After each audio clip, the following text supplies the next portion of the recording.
नमस्कार दोस्तों, मैं श्रीकांत एक बार फिर से आप सभी का सुपर एजुकेशन चैनल में हार्दिक स्वागत करता हूं। दोस्तों, आगामी परीक्षा ग्रुप डी को लेकर जो है आज हम महत्वपूर्ण जीएस का टॉपिक लेकर आए हैं। जो आज का जो टॉपिक है आपका वो है मृदा।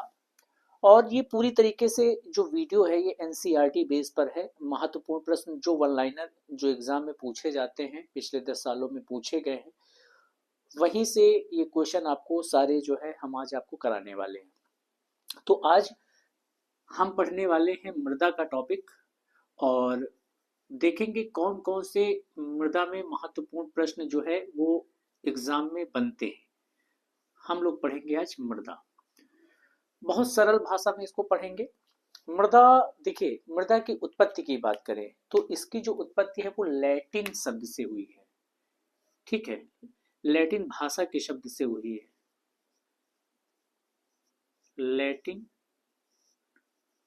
भाषा से हुई है। ठीक है, एक लैटिन भाषा का एक शब्द है जिसका नाम है सोलम। कौन सा शब्द है? सोलम। सोलम। ठीक है, सोलम शब्द से उत्पत्ति हुई है। लैटिन भाषा का शब्द है सोलम। अच्छा, इसमें सोलम का भी अर्थ है। सोलम को हम सोलम का अर्थ क्या है? सोलम का अर्थ है फर्श। इसका अर्थ है फर्श। ठीक, ये सोलम का अर्थ है फर्श। ठीक है, तो अगर पूछा जाए कि मृदा की उत्पत्ति लैटिन भाषा से हुई है और लैटिन भाषा का एक शब्द है जिसका नाम है सोलम, और सोलम का अर्थ होता है क्या? फर्श। ठीक है, सोलम शब्द से उत्पत्ति हुई है जिसका अर्थ क्या है? फर्श होता है। ठीक है, अब बात करें, अगर हम अब मृदा की बात करें तो भारत में सर्वाधिक क्षेत्र में कौन सी मिट्टी पाई जाती है? एक एक पॉइंट पर हम डिस्कस करेंगे। हम सबसे पहले यहाँ पर बात करेंगे, अगर हम भारत की बात करें, ठीक है, भारत में सर्वाधिक, भारत में सर्वाधिक, ठीक है, कौन सी मिट्टी पाई जाती है, कौन सी मृदा पाई जाती है? सबसे ज्यादा जो क्षेत्र में पाई जाने वाली मृदा है वो जलोढ़ मृदा है। कौन सी? जलोढ़। इसी मृदा को हम कछारी मृदा भी कहते हैं। ठीक, इसी मृदा को हम कछारी मृदा के नाम से भी जानते हैं। कुछ इंपॉर्टेंट फैक्ट हैं जो हम आपको बताएं। अगर, ठीक, अगर मिट्टी का रंग पीला है, ठीक, अगर मिट्टी का रंग कैसा है? अगर मिट्टी का रंग का रंग अगर पीला है भैया, ठीक, अगर मिट्टी, इसको नोट कर लीजिएगा कॉपी पे, मिट्टी का रंग पीला है तो उसमें फेरस ऑक्साइड की अधिकता होती है। किसकी? उसमें फेरस ऑक्साइड, फेरस ऑक्साइड की अधिकता। ठीक, इसकी अधिकता होगी, फेरस ऑक्साइड की अधिकता होगी। ठीक, अगर मिट्टी का रंग अगर लाल है, ठीक, अगर लाल कलर की मिट्टी है तो किसकी? आपको पता है लाल कलर किसके कारण होता है? ठीक, लोहे के ऑक्साइड के कारण होता है। ये हो जाएगा आपके लोहे के ऑक्साइड के कारण।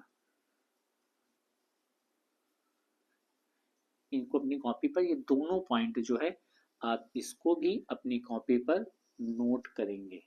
ठीक, मिट्टी का रंग पीला होने का कारण क्या है? फेरस ऑक्साइड है।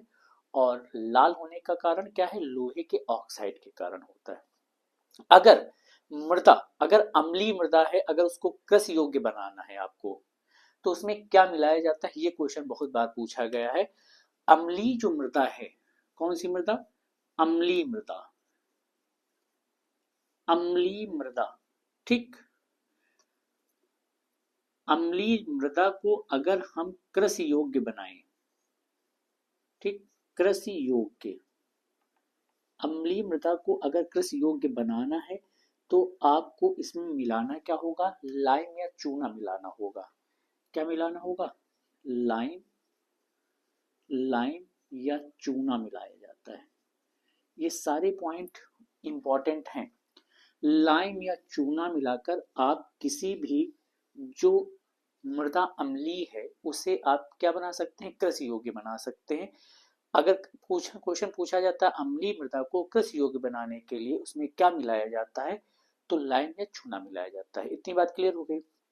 लेकिन अगर मृदा लवणीय है, कैसी मृदा है, लवणीय मृदा है, तो देखिए लवणीय मृदा में सबसे ज्यादा क्या कमी, उसमें लवणीय मृदा में सबसे ज्यादा कमी किसकी होती है, तो नाइट्रोजन की कमी होती है, ठीक, और चूने की कमी होती है ना।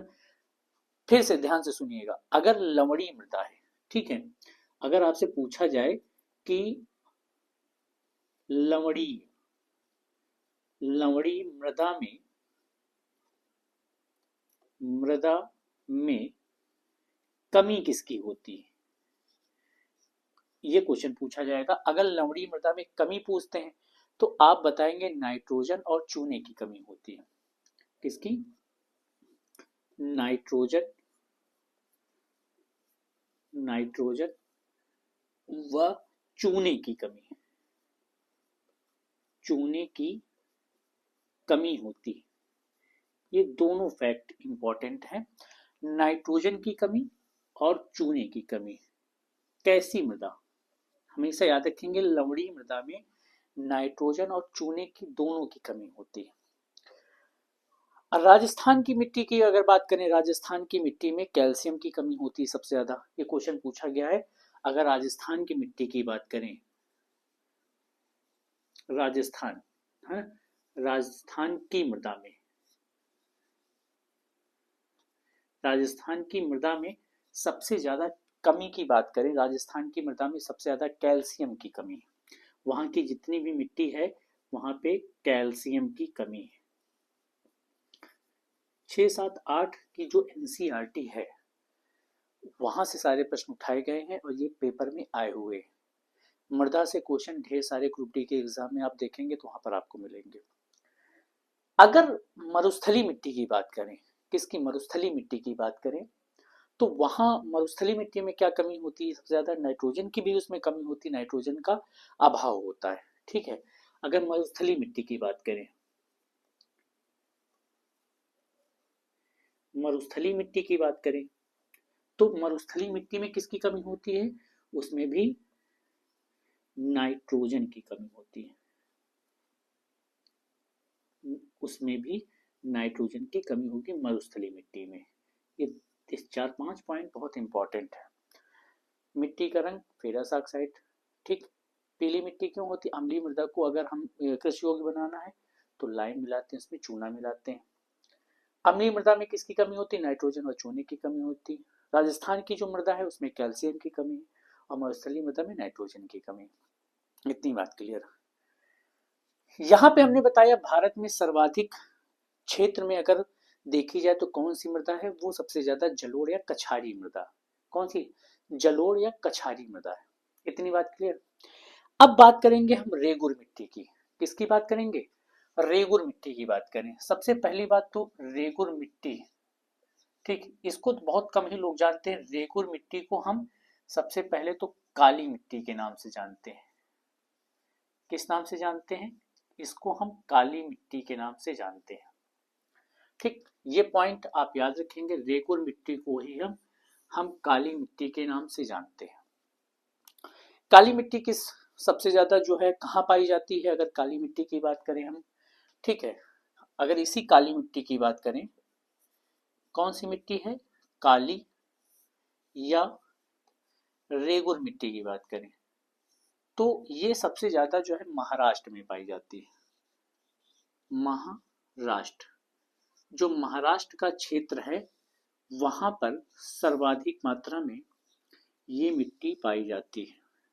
अच्छा, जो काली मिट्टी है, ठीक, काली मिट्टी हम ये कपास की खेती के लिए, कपास की खेती के लिए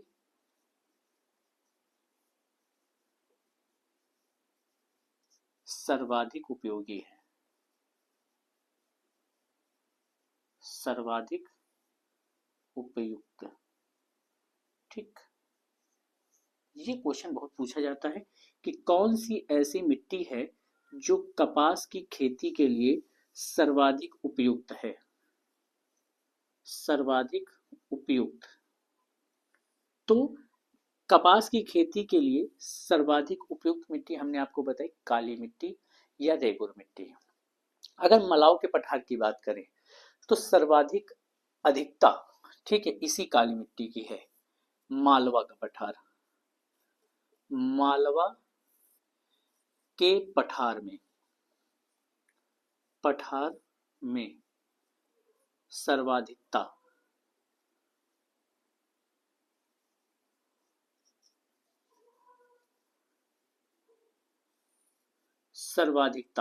मालवा के पठार में सर्वाधिकता किसकी पाई जाती है?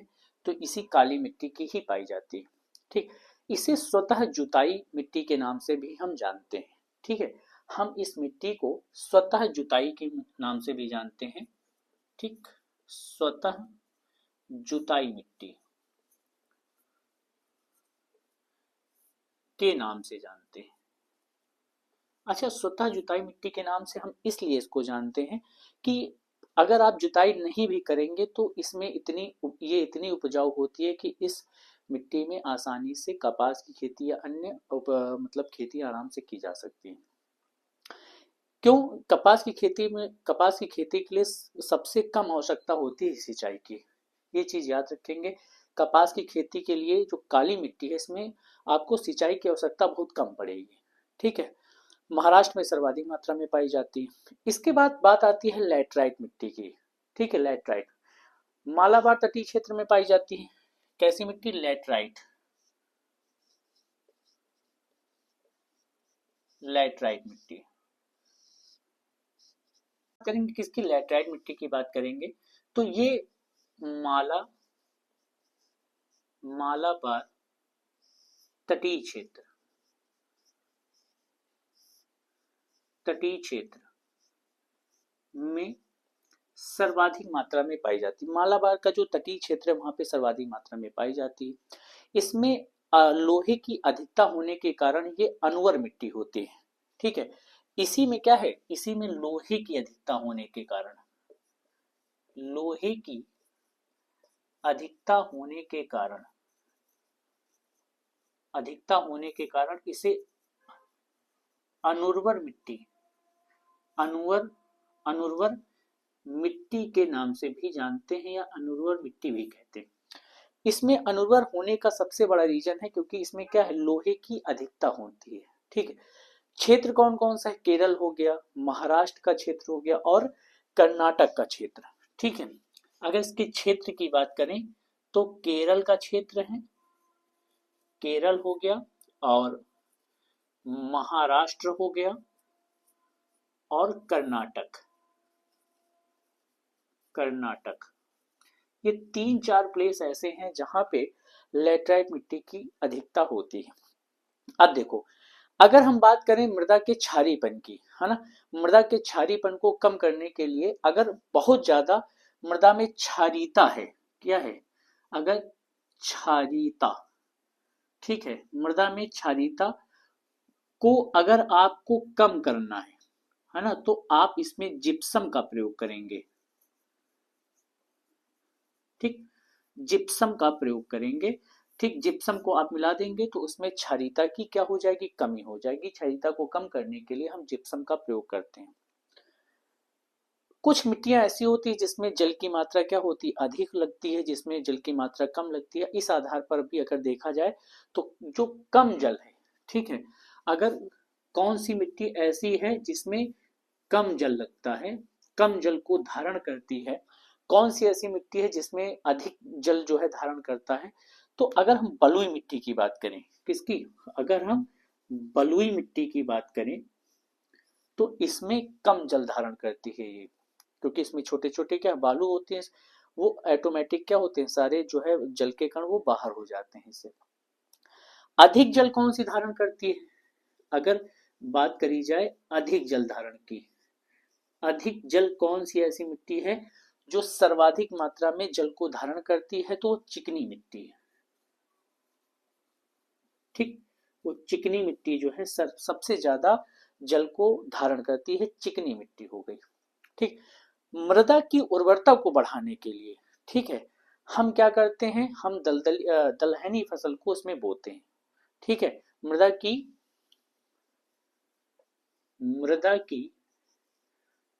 उर्वरता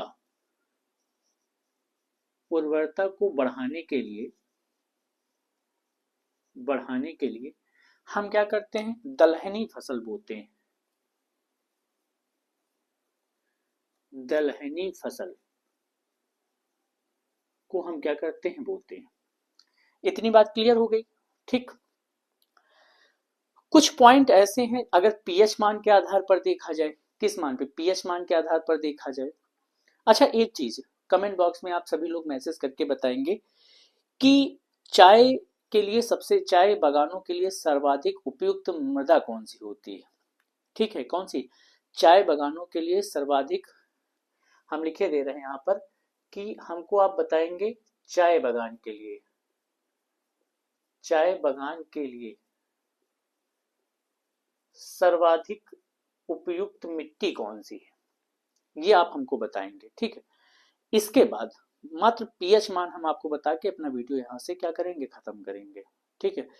जो पॉइंट ना समझ में आया हो, आप जो है कमेंट बॉक्स में मैसेज करेंगे हमको। 1 से 6 तक की अगर पीएच मान है किसी भी मृदा का, तो वो मृदा अम्लीय होती है, ठीक। अगर पीएच मान की बात करें, ठीक, अगर 1 से 6 तक है मृदा का पीएच मान, तो वो मृदा कैसी होगी, अम्लीय होगी, ठीक। अगर 7 है पीएच मान, तो वो उदासीन होगी। कैसी मृदा होगी, उदासीन मृदा होगी। लेकिन अगर 7 से 8 के बीच में है या 8 से 14 के बीच में है, तो वो मृदा कैसी होगी, वो मृदा आपकी क्षारीय होगी, क्षारीय मृदा होगी, ठीक। ये बॉक्स आपको याद रखना है, ये वाला, ठीक। तो पूरा यहाँ पे सिस्टम आपको तैयार हो चुका है, ठीक है। आप बताएंगे कि आपको कहाँ नहीं समझ में आया है, ठीक। यहाँ पर मृदा शब्द जो है लैटिन भाषा के सोलम से बना हुआ है, जिसका अर्थ होता है फर्श। भारत में सर्वाधिक मात्रा में जलोढ़ या कछारी मिट्टी पाई जाती है। काली मिट्टी या रेगुर मिट्टी, काली मिट्टी को ही रेगुर मिट्टी कहते हैं, जो महाराष्ट्र में सर्वाधिक मात्रा में पाई जाती है। कपास की खेती के लिए सर्वाधिक उपयुक्त मिट्टी होती है, ठीक। मालवा के पठार में सर्वाधिकता किसकी, काली मिट्टी की है। और स्वतः जुताई के नाम से भी इसको जानते हैं, स्वतः जुताई मृदा के नाम से भी हम इस काली मिट्टी को जानते हैं। रेगुर मिट्टी को ही हम काली मिट्टी कहते हैं। लेटराइट मिट्टी मालाबार पठार के तटीय क्षेत्र में सर्वाधिक पाई जाती है। इसमें लोहे की अधिकता के कारण इसमें क्या अनुर्वरता है, ठीक। केरल और महाराष्ट्र और कर्नाटक में सर्वाधिक मात्रा में पाई जाती है। कुछ पॉइंट इधर हमने आपको बताए हैं। मिट्टी का रंग पीला फेरस ऑक्साइड के अधिकता के कारण होता है, और लाल रंग लोहे के ऑक्साइड के कारण होता है। अम्लीय मृदा को कृषि योग्य बनाने के लिए हम लाइम या चूने का इस्तेमाल करते हैं। और लवणीय मृदा में कमी किसकी होती है, नाइट्रोजन और चूने की कमी होती है। राजस्थान की मृदा की बात करें तो कैल्शियम की कमी है, और मरुस्थलीय मृदा में नाइट्रोजन की कमी है। इतनी बात क्लियर हो गई, ठीक। इसके बाद क्षारीयता को कम करने के लिए, मृदा की क्षारीयता को कम करने के लिए हम जिप्सम का इस्तेमाल करते हैं। और अगर ये पॉइंट देखे जाए, ये वाले, ठीक, ये भी पॉइंट बहुत इंपॉर्टेंट है आपके, ये 3-4 पॉइंट। जो सबसे कम जल को धारण करती है वो बलुई मिट्टी, अधिक जल को धारण करती है चिकनी मिट्टी। और मृदा की उर्वरता बढ़ाने के लिए हम दलहनी फसलों को क्या करते हैं, बोते हैं। अब 1-2 पॉइंट और बचे हुए हैं जो हम आपको बता दें। एक आती है दोमट मिट्टी, आपने नाम सुना होगा, दोमट। दोमट मिट्टी में कौन कौन से कण पाए जाते हैं। एक तो सबसे पहले इसमें दोमट मिट्टी में आप मृत्तिका पाई जाती है, मृत्तिका, ठीक, मृत्तिका के कण पाए जाते हैं, पहला पॉइंट। फिर इसके बाद कौन कौन से, गाद के कण पाए जाते हैं, और बालू के भी कुछ कण पाए जाते हैं इसमें, किसके, रेत के कण पाए जाते हैं, रेत के भी कण पाए जाते हैं। ये मृत्तिका और गाद, या आप कह सकते हैं रेत के कण पाए जाते हैं, ठीक। इतनी बात क्लियर हो गई। चलिए, तो दोस्तों ये वीडियो आपको कैसा लगा? सुपर एजुकेशन चैनल में बहुत दिन बाद जो है वीडियो अपलोड किया गया है ये, और धीरे धीरे हम आपको पढ़ाते रहेंगे। मृदा के कई अपरूप होते हैं, जैसे अपरूप का मतलब है मृदा कई तरीके की होती है। एक जलोढ़ होती है, काली होती है, लाल होती है, लैटराइट होती है, शुष्क मृदा भी होती है, लवणी मृदा भी होती है, पीत मृदा भी होती है और वनी मृदा होती है। इतनी बात क्लियर? दो क्वेश्चन हम आपसे पूछेंगे। एक तो क्वेश्चन पहला ये है कि चाय के लिए कौन सी मृदा उपयुक्त होती है, और वनों की मिट्टी को काटने के लिए, सॉरी, जो वन है उसकी मिट्टी को अगर आप बचाना चाहते हैं, अपर्दन को बचाना चाहते हैं, तो सर्वाधिक मात्रा में हमें क्या करना चाहिए? वन की मिट्टी को बचाने के लिए सर्वाधिक मात्रा में हमें क्या करना चाहिए? 2-3 पॉइंट हैं, आपको ढूंढ के कमेंट बॉक्स में मैसेज करने। तो वीडियो कैसा लगा कमेंट बॉक्स में मैसेज करेंगे। मिलते हैं नए वीडियो के साथ। जय हिंद, जय भारत।